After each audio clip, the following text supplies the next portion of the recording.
Bapa, kami sangat berterima kasih karena kasih-Mu yang setia. Hari ini kami rindu mendengarkan puisi tentang kronologi bagaimana perjalanan kehidupan manusia mengenai tentang kuasa mujizat-Mu.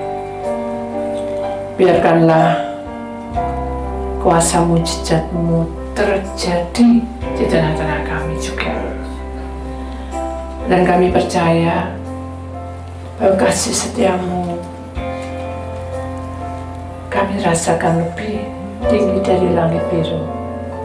Bahkan kebaikan-Mu yang telah Kau nyatakan lebih dalam dari lautan. Berkat-Mu yang telah kuterima sempat membuatku terpesona. Apa yang tak pernah kupikirkan, itu yang Kau sediakan. Siapakah aku ini Tuhan, jadi biji mata-Mu? Dan andaikan ku harus memilih, tetap hatiku padamu. Karena jalan-jalan-Mu ya Tuhan terbaik bagiku. Dengan kuasa Tuhan biarlah pujian ini Tuhan, andaikan ku harus memilih, menjadi pegangan bagi hidup kami. Dan izinkan kami tetap berdiri untuk menghormati firman-Mu. Terima kasih Yesus. Matius pasal 14 ayat 13 sampai dengan 21. Yesus memberi makan 5.000 orang. Setelah Yesus mendengar berita itu, menyingkirlah Ia dari situ dan hendak mengasingkan diri dengan perahu ke tempat yang sunyi. Tetapi orang banyak mendengarkannya dan mengikut Dia dengan mengambil jalan darat dari kota-kota mereka. Ketika Yesus mendarat, Ia melihat orang banyak yang besar jumlahnya. Maka tergeraklah hatinya oleh belas kasihan kepada mereka, dan Ia menyembuhkan mereka yang sakit. Menjelang malam, murid-muridnya datang kepadanya dan berkata, "Tempat ini sunyi, dan hari sudah mulai malam. Suruhlah orang banyak itu pergi supaya mereka dapat membeli makanan di desa-desa." Tetapi Yesus berkata kepada mereka, Tidak perlu mereka pergi. Kamu harus memberi mereka makan." Jawab mereka, "Yang ada pada kami di sini hanya 5 roti dan 2 ikan." Yesus berkata, "Bawalah kemari kepadaku." Lalu disuruhnya orang yang banyak itu duduk ke rumput, dan setelah diambilnya 5 roti dan 2 ikan itu, Yesus mengadah ke langit dan mengucap berkat, lalu memecah-mecahkan roti itu dan memberikannya kepada murid-muridnya. Lalu murid-muridnya membagi-bagikannya kepada banyak orang. Dan mereka semuanya makan sampai kenyang. Kemudian orang mengumpulkan potongan-potongan roti yang sisa, 12 bakul penuh. Yang ikut makan kira-kira 5.000 laki-laki, tidak termasuk perempuan dan anak-anak. Bapa, terima kasih buat mujizat-Mu. Hari ini kami akan mendengar sabda firman. Sebentar lagi kami akan melihat tayangan film pendek mengenai mujizat-Mu, 5 ketur roti dan 2 ikan. Jamah kami, urapi kami, hingga kuasa-Mu mengalir di dalam tubuh kami. Di dalam nama Tuhan Yesus Kristus, Putra Tunggal, yang percaya kita sama-sama berkata, amin. Kita akan menyaksikan filmnya.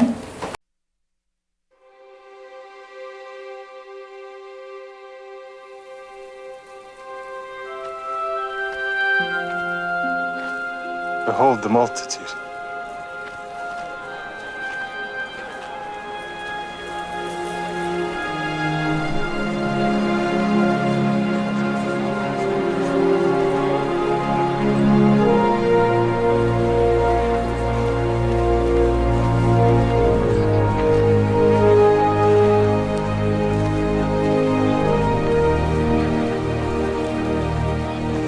This is a desert place, and now the time's far past. Send them away that they may go into the villages and buy themselves bread. They have nothing to eat. Give ye them to eat. Shall we go and buy 200 pennyworth of bread and give them to eat? How many loaves have ye? 5 and 2 fishes. Bring them to me. Divide the people into companies of 50 that they might be fed.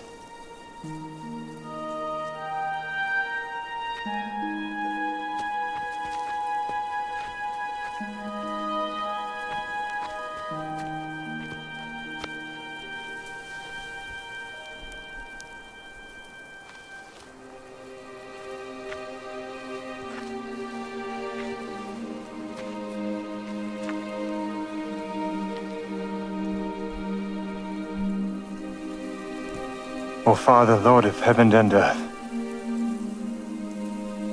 I thank thee for thy bounties. Amen.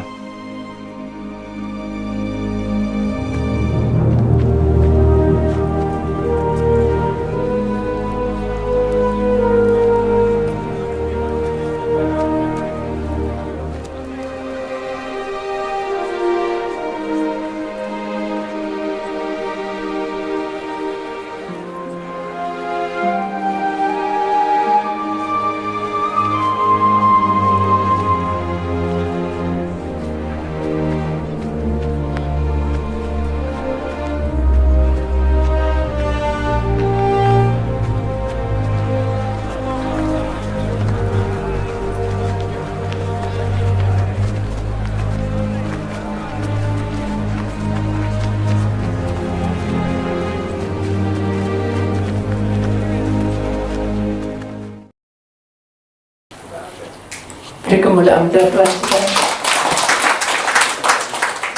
Suka dengan tayangan itu? Suka karena apa? Suka karena mujizatnya? Atau suka bertemu dengan Tuhan? Kalau bertemu dengan Tuhan, mana Tuhan? Mana Tuhan? Ku di dalammu, kau di dalamku. Berarti di mana? Di hati ini. Kenapa? Karena Tuhan adalah roh, roh kebenaran.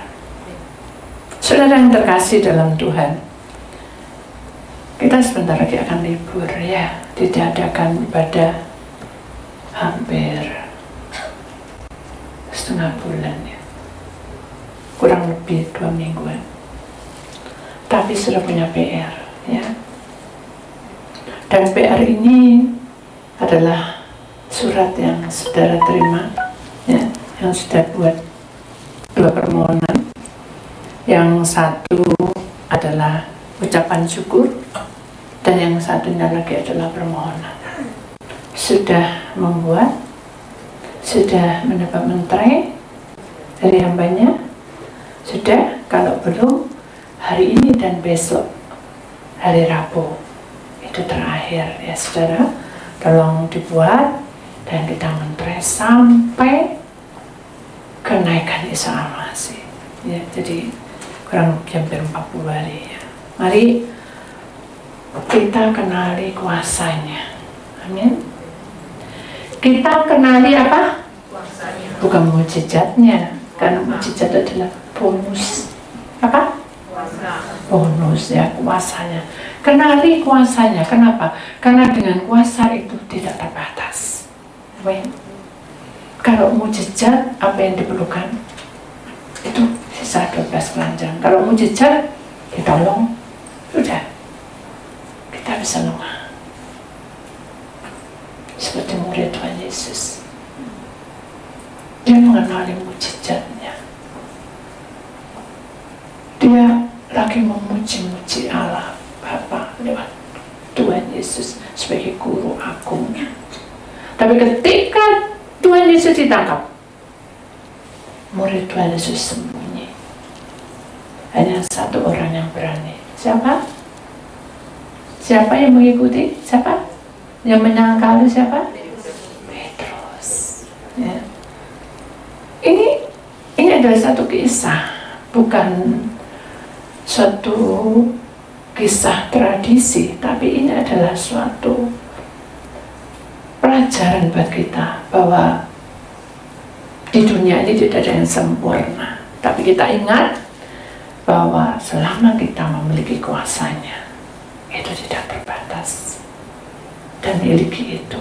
Kenapa? Karena kuasa Tuhan itu bekerja sewaktu-waktu, setiap saat, setiap detik, suka maupun duka, diberkati maupun dalam kondisi kering, sakit maupun bahagia, kuasanya tidak berubah. Amin.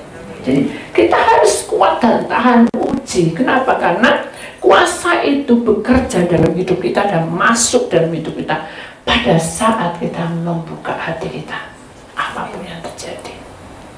Amin. Jadi kita mempelajari atau kita mau untuk menuju ke sana, ya, bukan sekolah, tapi ini adalah sesuatu yang membuat kita ini bertambah-tambah dewasa iman kita.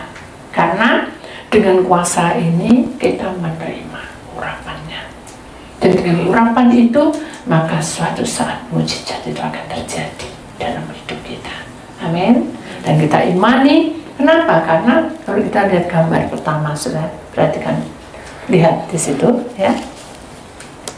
Kepak sayap itu adalah tanda kemuliaan Tuhan itu tidak terbatas. Dan kepak sayap ini melingkupi semua orang, baik itu di ujung bumi maupun di pedalaman maupun di pantai dimanapun, semuanya itu melingkupi. Tahu yang melingkupi? Semuanya dinaungi dengan kepak kemuliaannya. Jadi kita tidak bisa berkata bahwa kuasa Tuhan itu terbatas. Tidak. Kuasa Tuhan itu tidak terbatas. Sehingga kita tahu bahwa dalam hidup kita itu ada urapan. Bagaimana caranya, Bu? Kita perhatikan gambar itu, saudara. Itu ada hati. Hatinya kenapa? Bersih, bersinar. Itu tanda adalah hatimu itu ada di dalam hati Tuhan. Dan Tuhan ada di dalam hatimu. Jadi itu sudah menyatu, membaur. Tahu ya saudara? Kalau sudah menyatu, membaur, berarti suka dan duka itu bisa dirasakan bersama-sama. Kenapa? Karena hatinya sudah menyatu, membaur. Nah, saya ingin bertanya pada saudara, maupun di Zoom, maupun yang ada di tempat ini. Apakah saudara sudah membaur hati saudara dengan Tuhan? Ya, apa caranya, Bu? Gimana cara supaya saya tahu bahwa hati saya ini membaur dengan hatinya Tuhan? Pertama-tama, hidup kita ini adalah milik Tuhan. Ya atau tidak? Ya. Amin.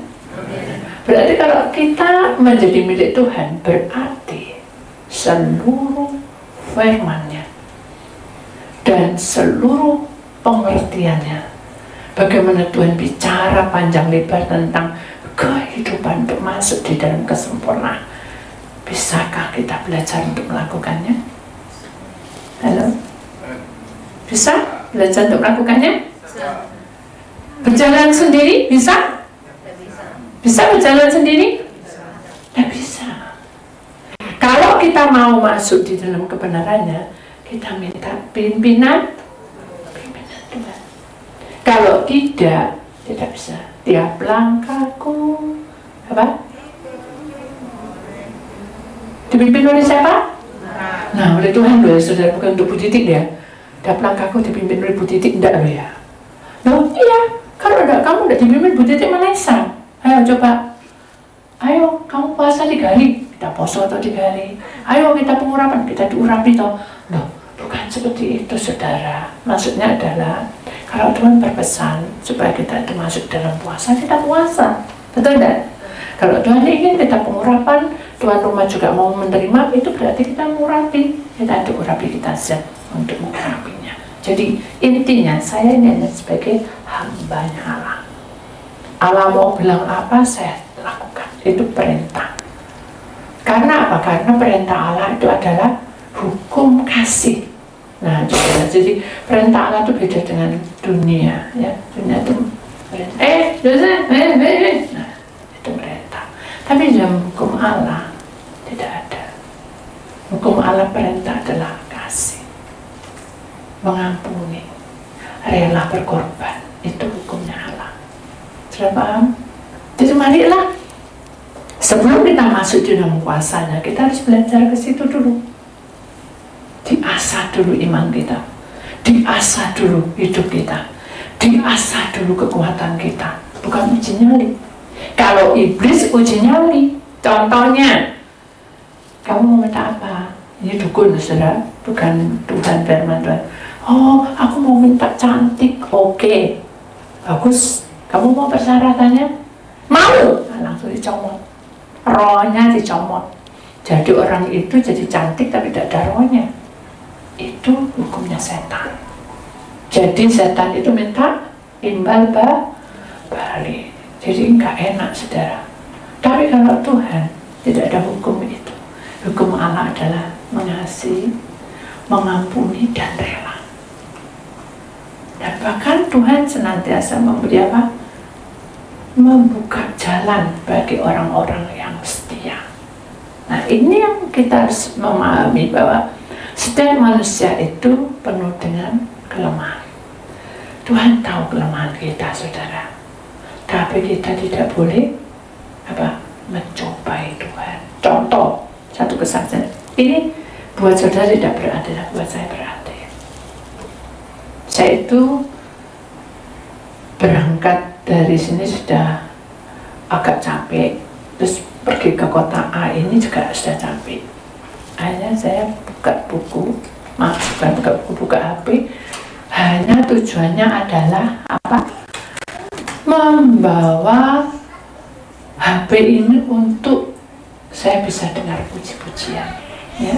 Jadi saya dengarkan puji, bukan lagu cinta, saudara, tapi puji-pujian penyembahan, pujian yang mengangkat saya untuk masuk di dalam hadiratnya. Tapi Tuhan berkata, oh ini ya, di dalam hati ini jangan bukaan ayat. Apa? Oh ya, kan ini bukan saatnya kita ibadah. Kenapa? Buat apa? Nah, itu namanya mencoba itu Tuhan. Kenapa? Karena sudah dibilangin suruh buka ayat, nggak mau buka ayat. Hanya saya 1:30 dibangunnya sama Tuhan. Jam 2:30. Padahal itu cuma saat siutan, karena itu waktu itu jam 12.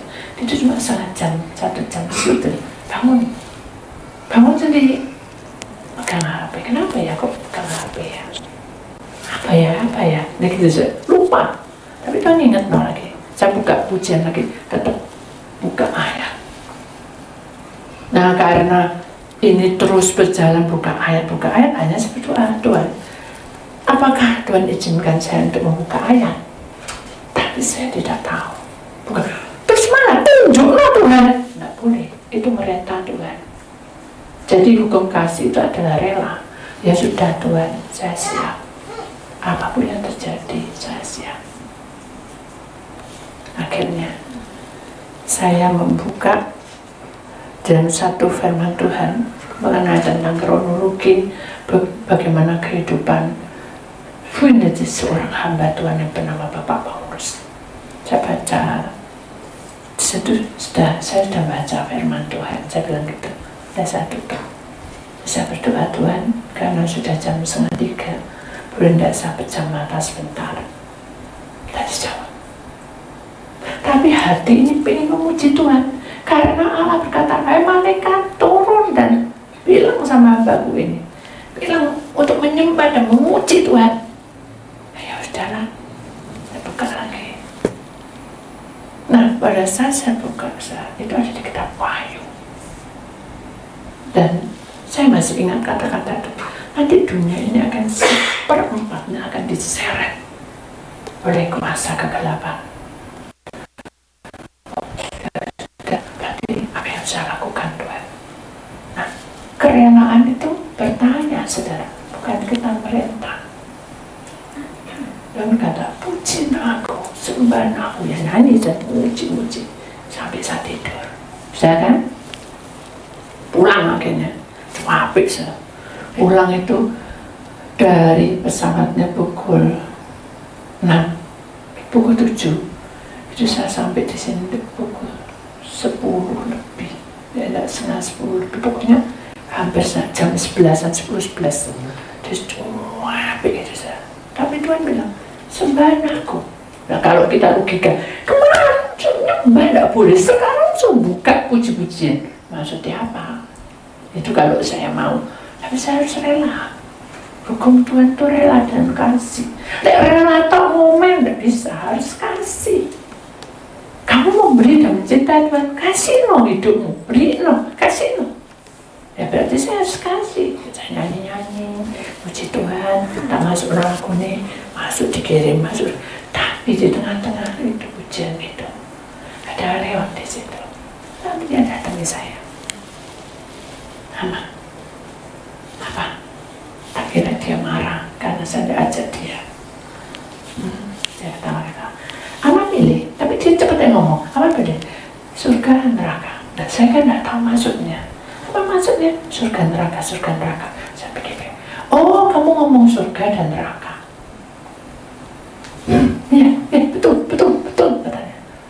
Ama, pelan-pelan kalau ngomong, dipelanin. Ama mau pengen masuk mana? Surga atau neraka? Hari ini anak ini kecil, bisa ngomong surga atau neraka? Saya bilang, ya surga.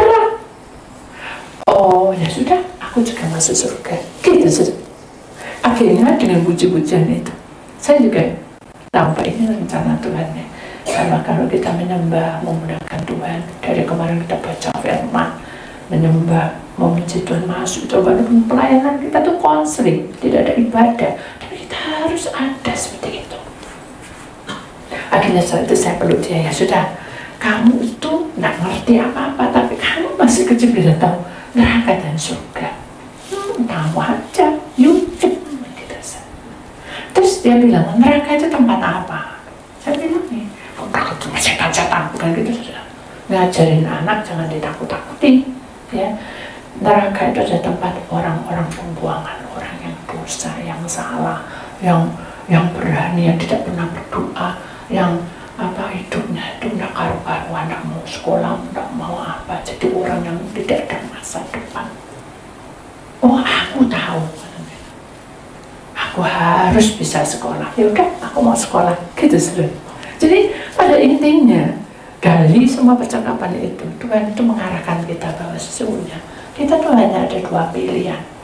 Kuasa Allah itu turun di tengah-tengah kita, dan kalau kita lakukan seiring dengan kehendaknya, maka kita akan masuk ke surga, bukan neraka. Nah, pada waktu itu omong-omong itu enak, lalu dia agak menjauh, saya ada di sini. Kita lagi sama-sama ngecas sudah, karena habis baterainya. Saat saya nyanyi-nyanyi, saya merekam.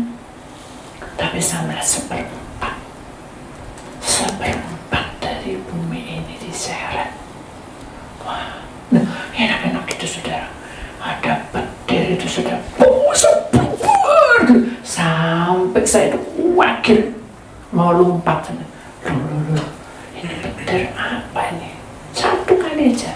Kalau saya pernah kemarin, kalau saya dengar ya, ada satu petir menekar satu kali aja, cuma satu kali. Keluar, tapi saya lirik, Leon kok tenang-tenang aja. Lihat HP-nya, etepnya. Saya bilang, kabelnya lepasin. Saya takut saudara, nanti ada beneran kayak nyambar. Saya lepasin semua, habis saya mati. Kenapa Tuhan izinkan seperti itu? Karena Tuhan izinkan kita berdoa, saudara. Hanya saya berdoa, Tuhan, sungguh seperempat diambil itu, ini suara menggelegar gitu aja, serem, saudara. Apalagi sekarang ini saatnya seperempat itu akan kenyang.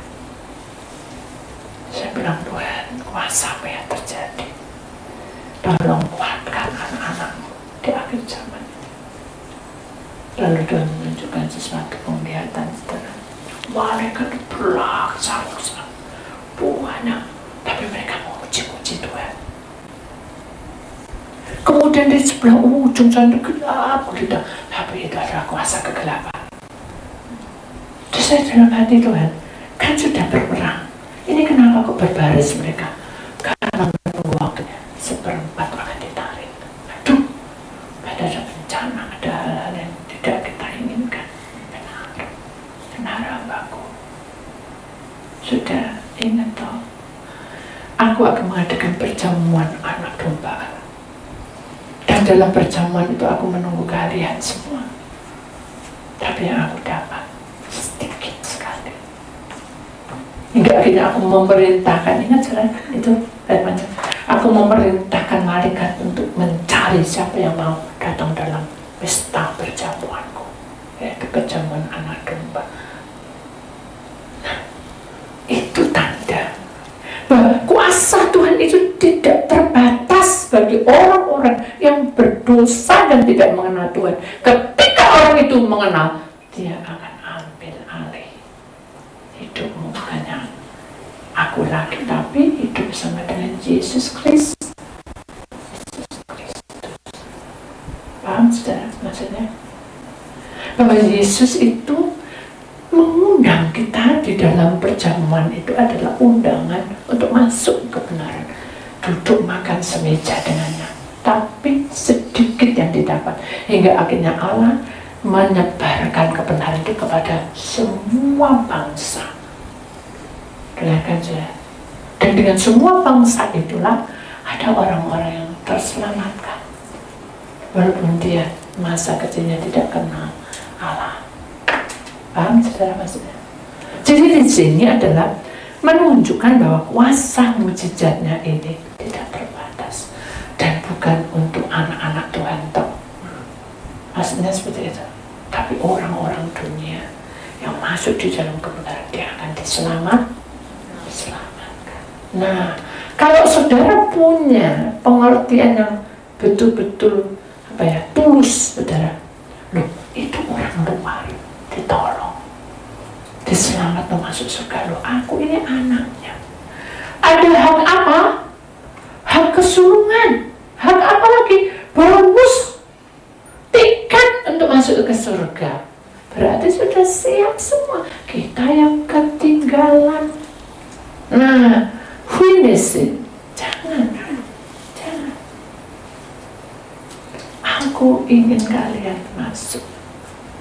Karena aku sudah berikan kamu semua kebenaran, keselamatan, berkat dan anugerah. Jadi ingat, kuasa mujizatnya akan terjadi dalam hidup kita kalau kita masuki. Saudara, kita akan lihat ayatnya. Apa ayatnya, saudara? Kolose 1 ayat yang ke-11. Begini bunyi firman Tuhan. Dan dikuatkan dengan segala kekuatan oleh kuasa kemuliaannya untuk menanggung segala sesuatu dengan tekun dan sabar. Jadi berarti saudara, mengapa belakangnya ada tekun dan sabar? Berarti kita di dalam melewati pergumulan yang kuat. Apa itu pergumulannya? Ekonomimu dikoncang-koncang, mungkin sampai tekting habis. Mungkin kamu dipermainkan orang, dirugikan, tuh dasarnya habis. Mungkin juga dengan penyakit-penyakit yang dialami saudara, itu pergumulan. Tapi ingat, dengan tekun dan sabar kuatlah kamu. Dengan tekun dan sabar itu, maka segala apapun rintanganmu, kekuatan, kuasa, kemuliaannya itu akan bekerja dalam hidup saudara. Bahkan di sini katakan untuk menanggung, mempertanggungjawabkan semua persoalan. Siapa yang mempertanggungjawabkan? Tuhan bertanggung jawab atas hidup. Amin. Makanya di sini ada gambar kepak sayap dan mata. Tuhan katakan, siapakah pujangan? Aku ini Tuhan, jadi biji matamu. Jadi kuasa ilahi itu, saudara, selalu memandang kita, karena kita adalah anak kesayangannya. Amin. Kuasa Tuhan tidak pernah berubah. Hari ini, sekarang, dan sampai selama-lamanya. Amin. Ada satu kesaksian, saudara.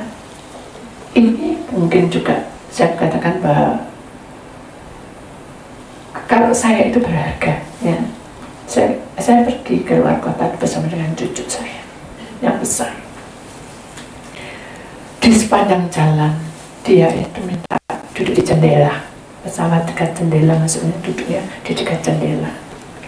Sepanjang jalan itu dia tidak menengok saya, tapi dia menengok di luar terus dan tidak menengok sedikit pun dengan saya sampai hampir mendarat.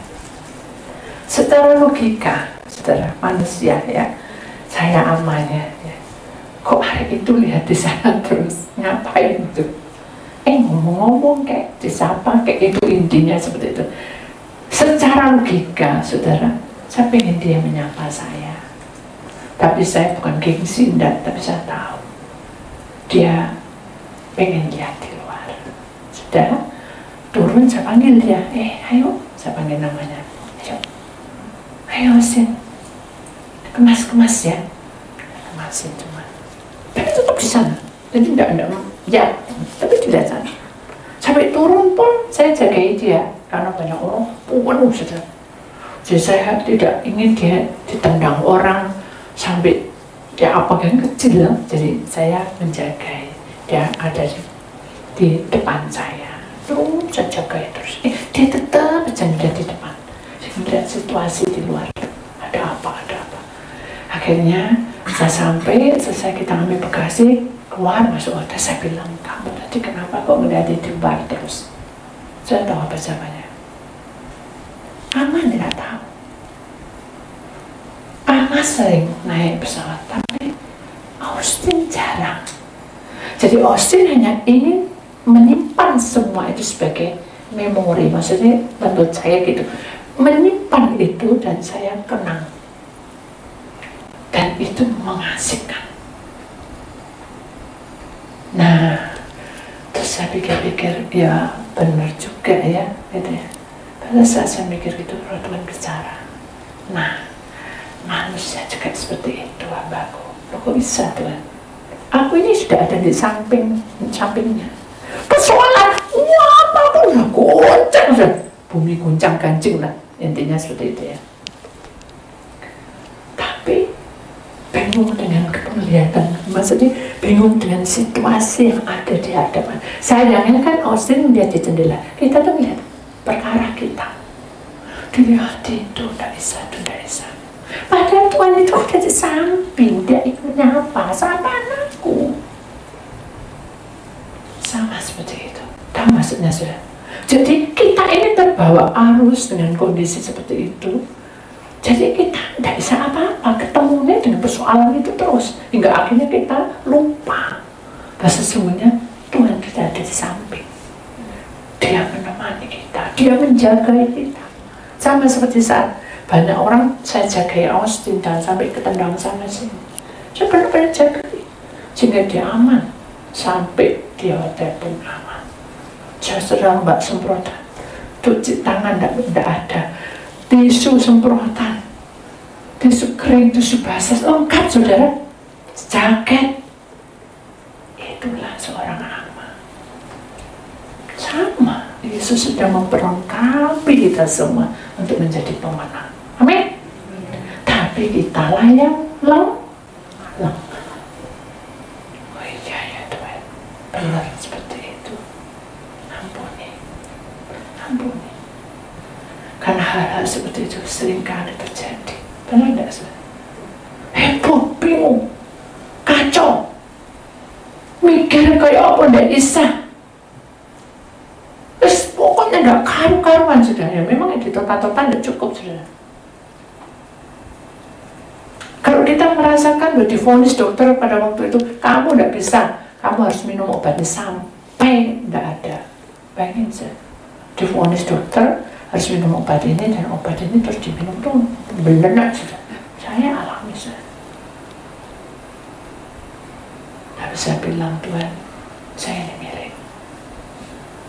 Saya tahu sakit itu tidak menyenangkan. Setiap kali ini mendol, masih panas. Sering panas. Lemah. Nanti kena ada orang pilek, terus saya kena pileknya. Jadi, benar-benar saya tidak bisa kemana-mana. Lemah fisiknya.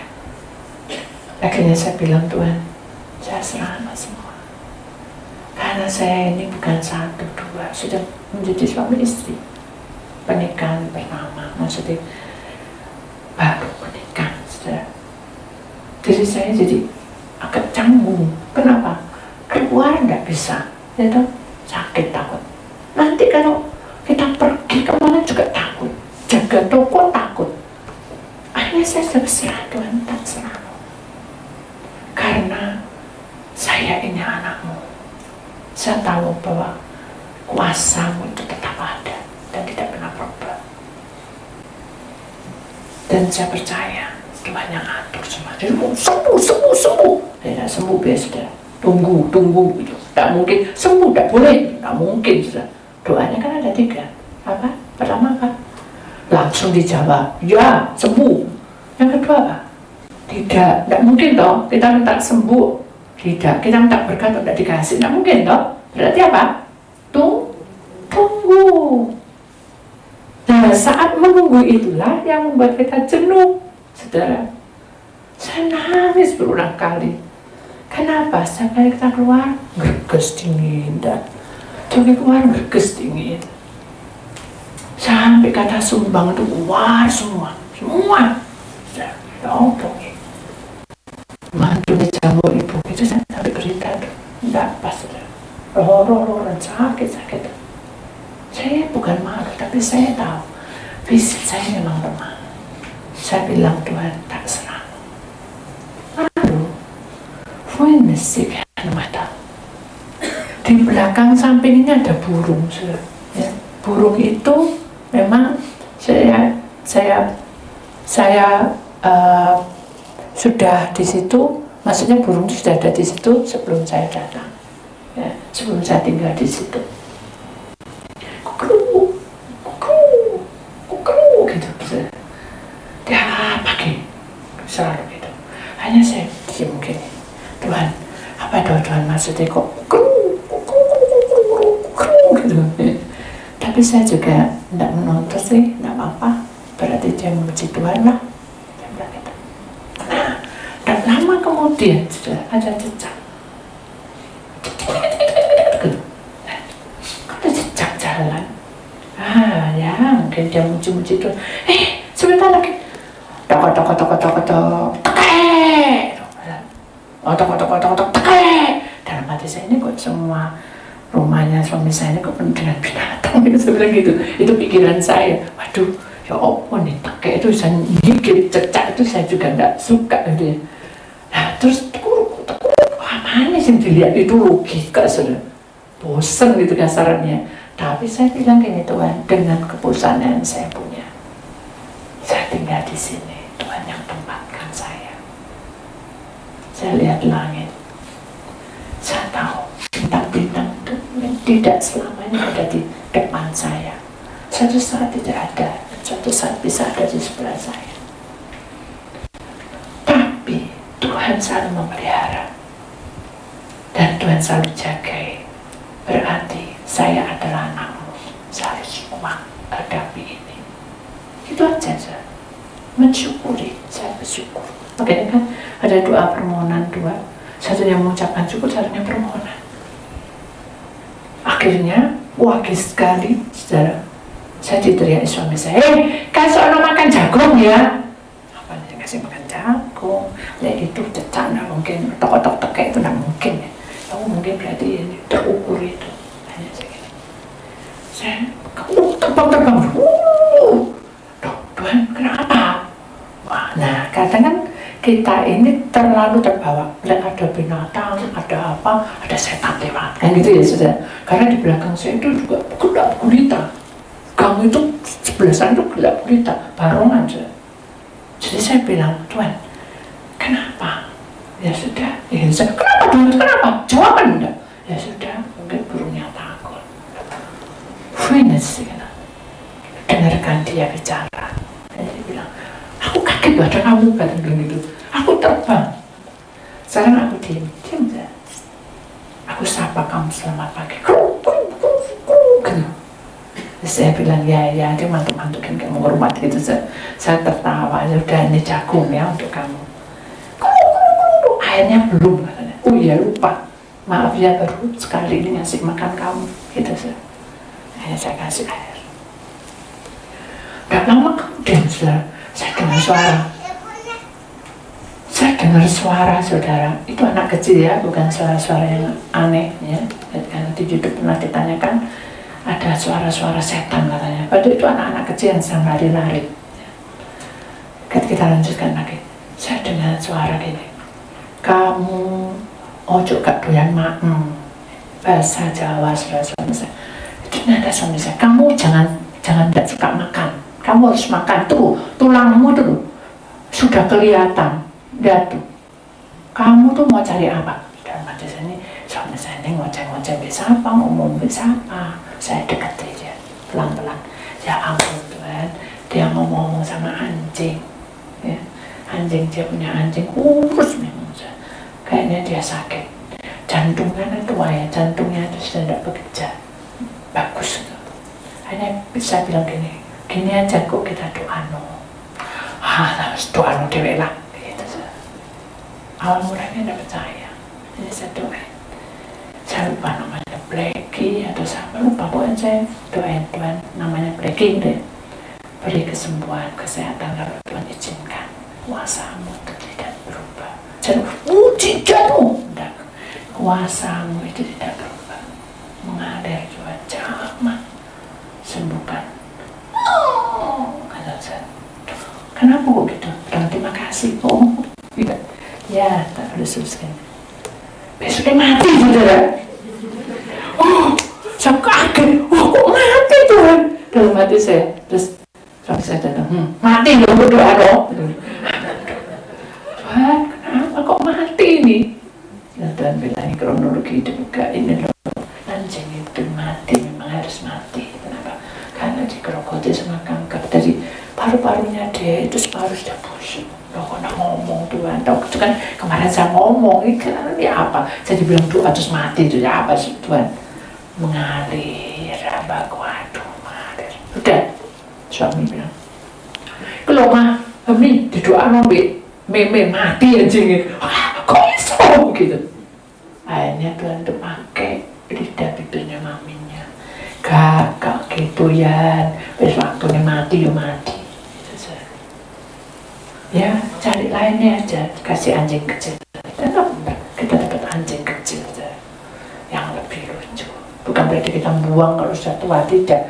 Waktunya Tuhan itu selalu tepat. Amin. Jadi kuasanya itu bekerja bagi orang-orang yang selalu mengandalkan Tuhan. Coba kalau saya tidak mengandalkan Tuhan, bisa tengkar enggak kira-kira? Tadi dialog itu. Halo? Bisa tengkar enggak? Tengkar bisa. Tapi saya berserah dan mengalir, saya hanya bilang minta maaf. Padahal saya tidak doa no mati. Saya bilang minta maaf ya Mi, karena saya juga tidak tahu mancingnya besoknya mati. Tapi Tuhan bilang apa? Sudah waktunya. Semuanya sudah kembali ke tanah. Kalau binatang, dengarkan baik-baik.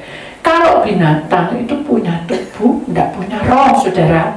Roh itu manusia, punya tubuh dan nyawa. Begitu mati, tidak naik ke surga, saudara. Yuk mati jadi tanah. Tapi kalau manusia punya tubuh, punya roh, dan punya jiwa itu nyawa. Dan mengapa? Karena Tuhan memperlengkapi tubuh, roh, jiwa. Ini harus satu paket. Intinya seperti itu.